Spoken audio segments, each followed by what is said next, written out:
అంటే మేడం మీరు వినే ఉంటారు నార్త్‌లో డబ్బుల కోసం కావచ్చు, ఆస్తి కోసం తండ్రిని విపరీతంగా కొట్టడం ఒక కూతురు. అసలు అలాంటి కల్చరు మనం మాట్లాడుకోవడానికే అంత అసహ్యంగా అనిపిస్తున్న అవును. పరిస్థితి అసలు. అవును.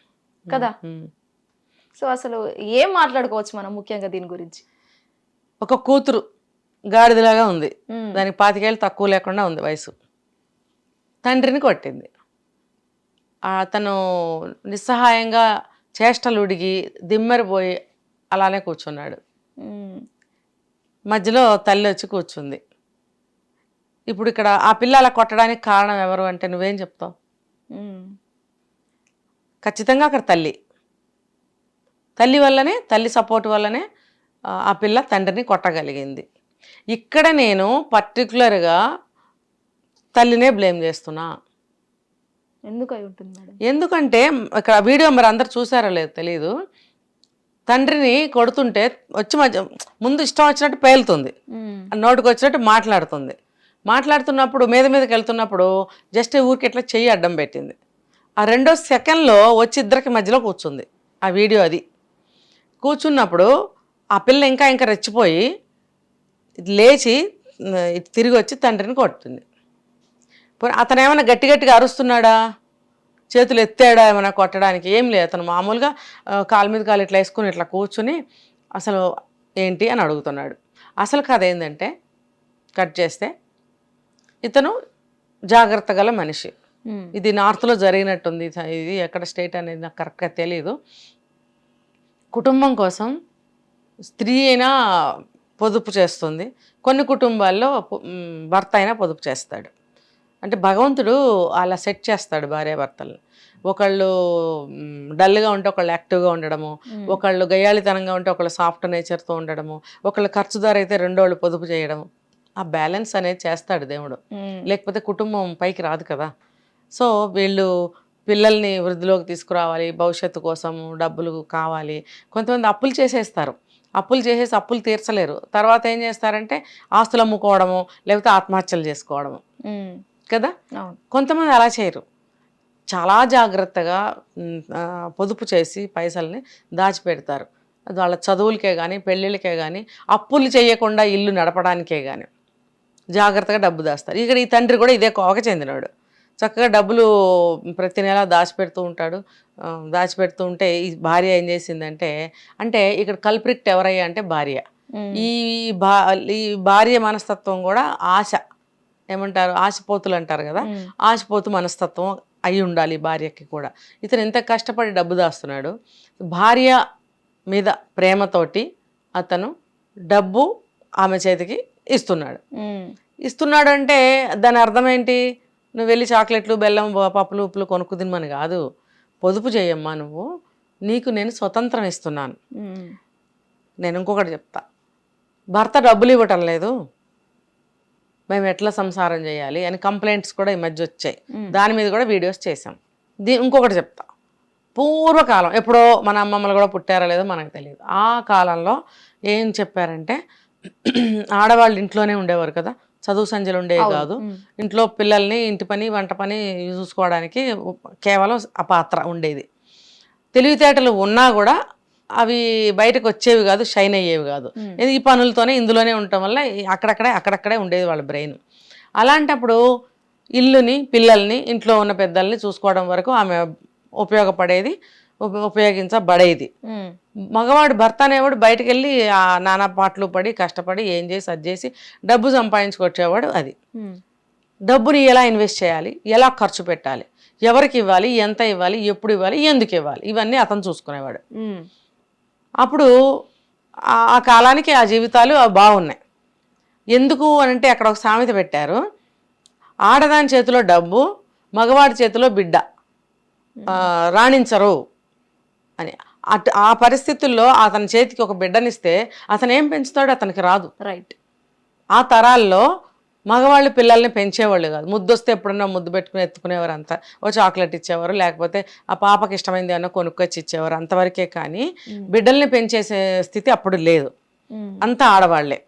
ఒక భార్య చనిపోతే కూడా ఆ రోజుల్లో వెంటనే రెండో వివాహం చేసేవారు మగాడికి. ఆ నాయనమ్మలో అళ్ళు ఉండి సాకేవారు ఆ రోజులు, కాబట్టి ఏదో జరిగిపోతూ ఉండేది. అంతేకాని మగవాడు పెంచుతాడులే బిడ్డని అని పెళ్లి చేయకుండా ఉంచేవారు కాదు. ఉమ్. అలానే ఆడదానికి డబ్బులు ఇచ్చేవారు కాదు. ఎందుకంటే ఆమెకు తెలియదు ఎలా ఖర్చు పెట్టాలో, కాబట్టి ఆ డబ్బు నాశనం అవుతుంది. ఉమ్. అందుకని ఆడదాని చేతిలో డబ్బు పెట్టకండ్రా, మగాడి చేతిలో బిడ్డను పెట్టకండ్రా అని అప్పుడే పెట్టుకున్నారు సాంప్రదాయాలు. తర్వాత కాలం మారింది, చదువుకున్నారు, రకరకాల డిపార్ట్మెంట్స్ వచ్చాయి చదువుకోవటం కోసం, ఎన్నో రకాల చదువులు వచ్చాయి, బ్రెయిన్ పెరిగింది, నాలెడ్జ్ పెరిగింది, బాగానే రాణిస్తున్నారు. ఉమ్. రాణించినా కూడా ఈ పాత వాసనలు పోయాయా, అక్కడక్కడ ఉన్నాయా లేదా? అవును. ఇలాంటప్పుడు పాత సామెతలు మళ్ళీ గుర్తుకొస్తాయి. ఇప్పుడు ఈ భార్య అనే మనిషి ఏం చేసింది, డబ్బు విలువ తెలీదా, లేకపోతే కూతురు చదువుకుని బాగా జ్ఞాని అయింది కదా, ఇప్పుడు నేను చెప్పినట్టు రకరకాల చదువులు వచ్చినాయి కదా, నాలెడ్జబుల్ చదువులు బాగా చాలా ఇన్ఫర్మేటివ్గా ఉంటుంటాయి. తర్వాత ఆ అమ్మాయి చక్కగా ఆ జ్ఞానాన్ని సంపాదించి చదువుకుందనమాట. చదువుకుని ఏం చేయాలి, ఒక మంచి ఉద్యోగం సంపాదించుకుని తండ్రికి సహాయపడాలి తను పెళ్ళయ్యే వరకు. ఆవిడేం చేసింది, తండ్రి సంపాదించి మూటలు కట్టిన డబ్బుని తీసుకెళ్ళి మన బెట్టింగ్ యాప్ల్లో వాటిల్లో పెడితే బాగా ఇంకా బోల్డ్ డబ్బు వస్తుందమ్మా, మంచి మొగుడిని సంబంధం చూసుకుని పెళ్లి చేసుకోవచ్చు అని తల్లికి పాఠాలు చెప్పింది. ఆవిడ అంత జ్ఞానం లేని మనిషి కదా, భర్త ఇచ్చిన డబ్బు అంతా తీసుకొచ్చి కూతురు చేతిలో పెడితే, తల్లి కూతుళ్ళు ఇద్దరు కలిసి యాప్స్లో పెడితే, ఆ దిక్కుమాలిని నేను చెప్పా కదా ఇందాక, ఈ యాప్స్, ఆ యాప్లో పెట్టడం వల్ల ఆ డబ్బులన్నీ పోయాయి. పోయిన తర్వాత ఇంట్లో ఎంతో కొంత డిస్కషన్ వస్తుందిగా అమ్మ కూతుళ్ళ మధ్యన. మరి తండ్రికి వినపడకుండా ఉంటుందా? లేదు, నేను అంత డబ్బు ఇచ్చాను కదా, మరి అడుగుతారు కదా, ఏంటి అప్పుడప్పుడు డబ్బు గురించి అడగరా, అడిగినప్పుడు మొత్తానికి ఇప్పుడు భయం వేస్తుంది వీళ్ళకి, అంత డబ్బు పోయినప్పుడు భయం వేసి బయట పెడతారు, నాన్న ఇట్లా పోయింది, మేము బాగా వస్తుందని వాడు చెప్పాడు, వాడు చెప్పినోడు మీరు నెట్టేస్తారని, ఇంత డెవలప్ అవుతుంది అంత డెవలప్ అవుతుంది అని అన్నాడు, చాలామంది పెట్టారు, చాలా సంపాదించారు, అందుకని మేము పెట్టాము అన్నప్పుడు అతను అడిగాడు, ఎందులో పెట్టారు, ఎంత పెట్టారు, చాలా సాఫ్ట్గా, ఆ వీడియోలో కూడా మనకు తెలుస్తుంది, చాలా సాఫ్ట్గా అడిగినప్పుడు వీళ్ళకి ఉక్రోషం వస్తుంది అనమాట. ఏంటి మమ్మల్ని నేరస్తుల్లాగా అడుగుతున్నాడు ఈయన అని చెప్పి ఆ పిల్ల ఏం చేసింది, నెగిటివ్గా మాట్లాడటం మొదలుపెట్టింది. ఏదో మేమేదో డబ్బుని పెంచాలని చెప్పి అందులో పెడితే మేమేదో దొంగతనం చేసినట్టుగా మాట్లాడుతున్నావేంటి నాన్న, అది ఇది, దానికి తోడు తల్లి కూడా సపోర్ట్, ఇద్దరు కలిసి. దాంతో మీరు నాశనం చేస్తే చేశారు, ఏమైనా రికవరీ ఉంటుందేమో అని అనుకుంటారు కదా, మగవాళ్ళ ఆలోచన ఇంకోలా ఉంటుంది. అందులోకి ఆయన చిన్నపిల్లాడు ఏం కాదు, 50 పైనే ఉన్నట్టున్న వయసు. అది ఆ ఇన్ఫర్మేషన్ కోసం పోలీస్ కంప్లైంట్ ఇవ్వాలా, లేకపోతే రికవరీ ఏమైనా ఉంటుందా అనే ఆలోచనలోకి పోయినట్టున్నాడు ఆయన. ఏదో ఇన్ఫర్మేషన్ అడుగుతుంటే వీళ్ళకి ఉక్రోషం పెరిగిపోయి బాగా మాట పెంచేసి తండ్రి మీదకి వచ్చి కొట్టడం. ఈ కొట్టడం అనే విషయం దగ్గరికి వచ్చేటప్పటికి ఎప్పుడైతే తండ్రి మీద చేయి చేసిందో, అంటే ఇప్పుడు ఆమె డబ్బంతా తీసుకెళ్ళి నాశనం చేసింది తప్పు కాదు, ఆ డబ్బు తిరిగి వస్తుందా, అసలు నేను ఎందుకు పెట్టాను, నాకు అసలు బాధ్యత ఉందా అనే ఆలోచనలు చేయటం లేదు.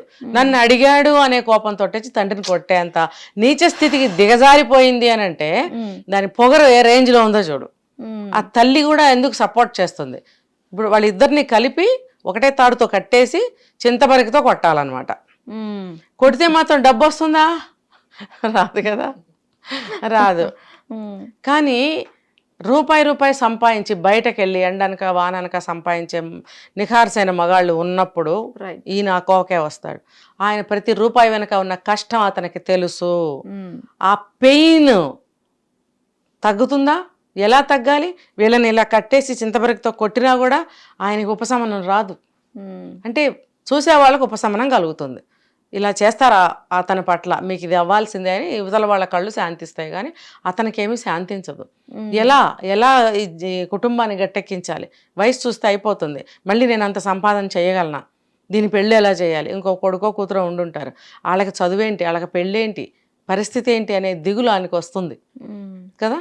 అలాంటి పరిస్థితుల్లోనే వీక్ మైండ్ ఉన్న వాళ్ళు ఏదో ఒకటి చేసుకుంటారు కదా. దానికి కారణం ఎవరు, దానికి దారితీసిన కారణాలు ఇవి. దారి తీయటానికి కారణం ఎవరు, ఈ తల్లి కూతుళ్ళు. కాబట్టి ఇలా బాధ్యతారహితంగా పెంచిన పేరెంట్స్ని అనాలి. ఇందులో తండ్రి రాడు, తల్లి వస్తుంది. తల్లి సహకరించడం ఏంటి, నోర్మి అని 2 వాయించాలి కదా. మొత్తం భర్త నీ మీద ప్రేమతో ఇచ్చాడు. ఇక్కడ 2 మాటలు వాడారు, ఏంటంటే భార్య అంటే ప్రేమ, కూతురు అంటే కొడుకైనా కూతురైనా అంటే ఏంటి, నమ్మకం. భార్య మీద ప్రేమతోటి, కూతురు మీద నమ్మకంతో ఆయన ఇలాంటి పనులు చేస్తారు వీళ్ళని అతను అనుకోలే ఎప్పుడు. ఎందుకంటే కూతురు అలా చేస్తుందా, చేయదు, అంత నమ్మకం. అది నువ్వు జీవితకాలం నువ్వు కష్టపడిన నమ్మకాన్ని నువ్వు తెచ్చుకోలేవు. అటువంటి తండ్రి నమ్మాడు. భార్య మీద అంత ప్రేమ పెట్టుకున్న మనిషి, ఆ ప్రేమ విరిగిపోతుందిగా ఇప్పుడు. అవును. ఆ కుటుంబం ఏమవుతుంది అంటే, నువ్వు ఏదైనా తప్పు పని చేయాలనుకున్నా ఒకసారి ఇంట్లో చెప్పాలి. దాంట్లో ఉన్న ఫాల్ట్స్ ఏమన్నా ఉంటే తండ్రికి చెప్తాడు, మనకి కూడదమ్మా అని చెప్తాడు. నీకు మంచి చెప్తే తండ్రిని కొడుతున్నావు, ఇలాంటి కూతుర్ని ఏం చేయాలి? ఇలాంటి వాటికి చట్టాలు చేయాలి. ఇలాంటి వాటికి చట్టాలు చేయాలి. ఇలాంటి కూతుళ్ళు ఇలాంటి తప్పులు చేసినప్పుడు ఏం చేయాలి? తండ్రి మీద తిరగబడితే దానికి చట్టం ఏది? ఇప్పుడు కూతురు పట్ల అసభ్యంగా ప్రవర్తించాడు తండ్రి, అప్పుడు తిరగబడి కొట్టు నీ ఆత్మరక్షణ కోసం. ఇక్కడ ఏం జరిగింది? అతనికి ఆత్మరక్షణ ఏది? కొడుతుంటే నిస్సహాయంగా చూస్తున్నాడు. ఒక్కసారి మనసు ఏమవుతుంది, గుండె ఇక్కడి నుంచి ఇక్కడ జారిపోతుంది శ్వేత. అది ఊహించని సడన్గా వచ్చి దెబ్బలేస్తే గుండె ఇక్కడి నుంచి ఇక్కడికి జారుతుంది తెలుసా. మనం ఎక్స్పెక్ట్ చేయని విషయం ఏదైనా జరిగితే ఖచ్చితంగా జరుగుతుంది ఎక్స్పీరియన్స్. అది వెంటనే బ్రెయిన్ తేరుకోదు, అచేతనం అయిపోతాం. ఎలా రియాక్ట్ అవ్వాలో అర్థం కాదు. అతను గబుక్కుని ఇలా కూర్చునిపోయాడు. తిరిగి కొట్టాలని కూడా అతను అనుకోవట్లేదు. మళ్ళీ అది కాదమ్మా అని ఇంకా మెల్లగా మాట్లాడుతున్నాడు. ఆయనకి దండం పెట్టచ్చు.